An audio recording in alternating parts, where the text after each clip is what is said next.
What is good, YouTube? Quinn Wade, basketball analysis, holding it down for analysisplayground.com.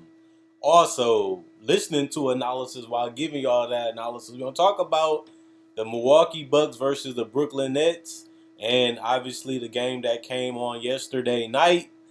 This is going to be interesting to see who really is going to be the champions, as the Bucks have got back into the series, winning one game at home, close game, a lot of bricks, a lot of air balls from free throw lines, layups, 3-point shots throughout the whole game.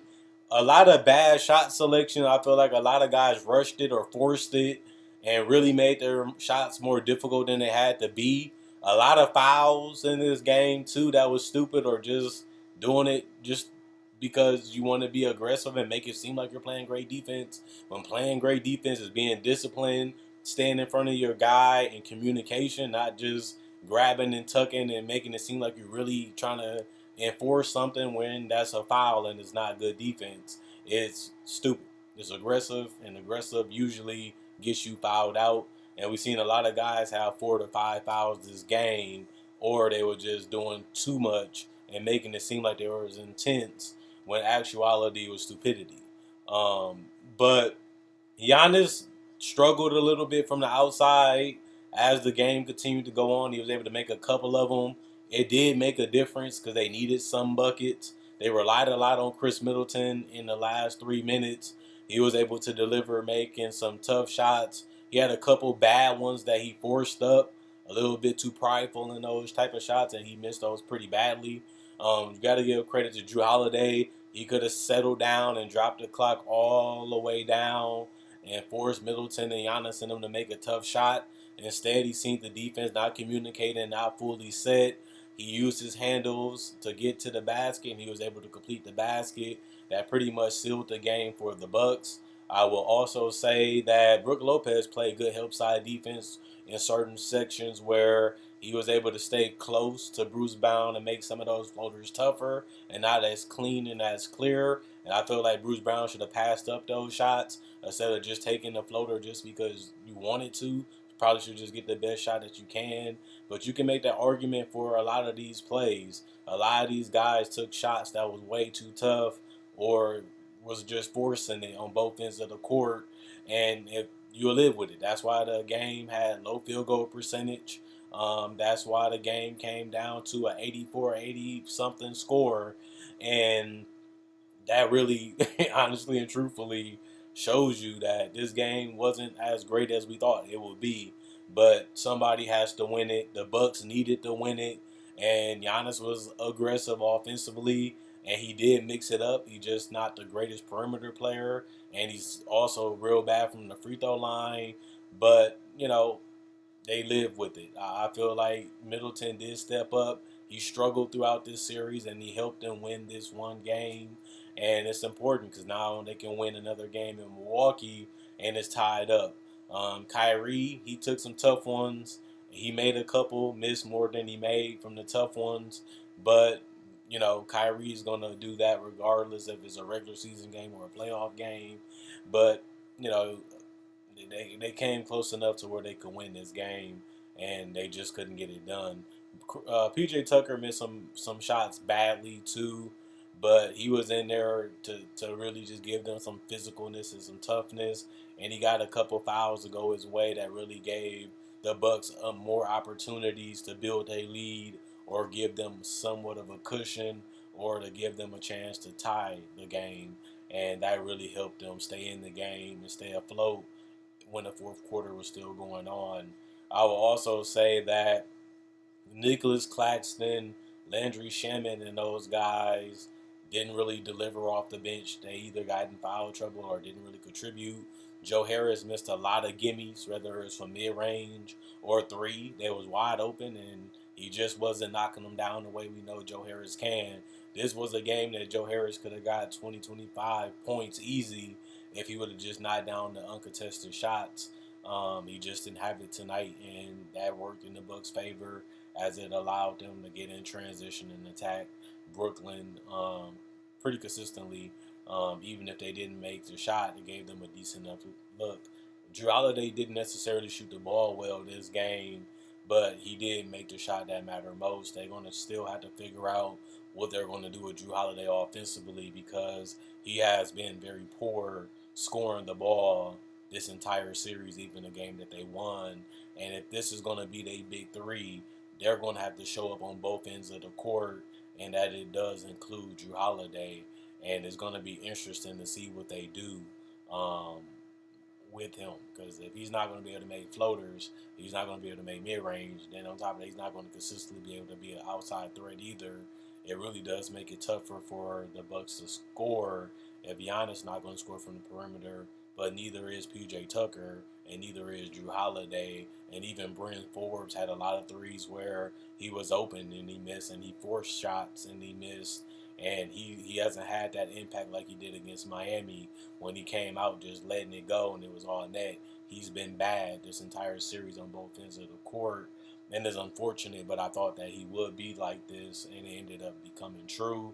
Blake Griffin made some big plays, some threes, and some things, but they needed a little bit more out of him today because they just didn't have everything going. Even Kevin Durant made some tough ones, kept him in the game, gave him a chance to win, but he forced up a lot of jumpers, missed a lot of mid-rangers, and he just didn't look like the same KD that was unstoppable in the first two games, and also a lot of Boston. But it's one game. They still have a 2-1 lead. They still have a chance to go up 3-1. And, we'll just see what happens in game four. The Phoenix game was interesting. I feel like the Phoenix had a little bit too much for the Nuggets. And when you have Chris Paul picking apart the defense, probing, finding holes in the defense with his passing, and just making sure he's keeping the defense on his heels, there's really no answer for him. And Chris Paul has done this throughout his entire career where he can control the game. He can control possessions. And that's why you would love to be on the team when you have Chris Paul and Devin Booker who can really create their own shot and knock down tough shots from three or mid-range and are great free throw shooters while also being guys that can knock down floaters and make layups. And they are very witty of how they try to get to their spots, and they can mix it up enough to where they can throw you off. And then you also got to give credit to their shooters. They actually are knocking down shots now compared to the Lakers series when they got off to a rough one. But, Mikal Bridges has been mixing it up, dunking, running to the basket, and not just shooting threes in the corner. And he's been getting out in transition. Aiden has been solid defensively. And Jokic hasn't been having the abused Aiden series like people thought, just like they thought the Lakers would kill Aiden, and he really been a consistent player for them then. He has been pretty solid for them also against Denver. Capazzo and those guys made some shots, but you can't really rely on them to be great offensive players every night. And they had a bad one on both ends of the court as the backcourt of Phoenix is superior. Plus, you can make an argument that their team is way better than Denver. And when they're healthy and they're knocking down their shots everywhere, it's going to continue to be blowouts if Denver can't slow them down or even find a way to switch up their defense a little bit or switch the players that they're guarding on these players and just give them a chance to just slow it down, make it a little ugly, make them try and work a little harder to get to their shots. But if they're going to continue to give space, if they're going to continue to allow them to pick their spots, Denver's going to lose this series easier as the series continues to go on because I didn't see any significant enough adjustments that I liked it from Denver as this game was over pretty quickly to me, and Phoenix is just grooving. They smooth, they fluid, they playing together, they moving around, they're communicating, and they just doing whatever they want, how they want it to be done against Denver. But with Denver going home, it's going to be interesting to see what do they choose to do and what do they choose to switch up. They do have Barden back, which did help and really give them something unique that they was missing. And, they still do have Jokic, who has been one of the most unstoppable players in the NBA the entire last 2 years, even in the playoffs. So I know he's going to be ready to go. And Michael Porter didn't have the game that he needed to have offensively, but they're going to need him to be 25 or more on efficient shooting, and a solid rebounder too. If they really want to give Phoenix a run for their money, he's going to have to be great and dependable offensively and smarter defensively if they really even want to make this a real series. But that's tough to do when you're not fully healthy and you're not where you want to be. But Denver has been able to squeeze them. They've been able to win them, and you still got to give them a chance just because of that. Same thing with the Bucks. The Bucks have the talent. The Bucks have a great coach. It's just about actually getting it figured out, getting it together, getting everybody in line, and just taking it and playing it and giving it your all. And if you do that, you give yourself a shot, and you just live with the results. And that's what Denver's going to have to do with the lack of talent and perimeter scoring. And we'll see what they do in their game 3. But other than that, I'll be back tomorrow with the Clipper game, and obviously I'll cover the other games that come on later tonight and tomorrow night. And hopefully you guys enjoyed the video. See you guys tomorrow.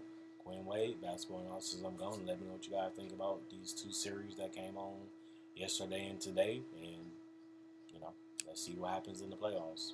We're going to start seeing who's going to be the finalists for the chance to go to the finals and bring home a champion. It will be a new West champ. It will be a new East champ. And it will be a new NBA champion this year. We will see who will get it. Other than that, hopefully see you guys tomorrow.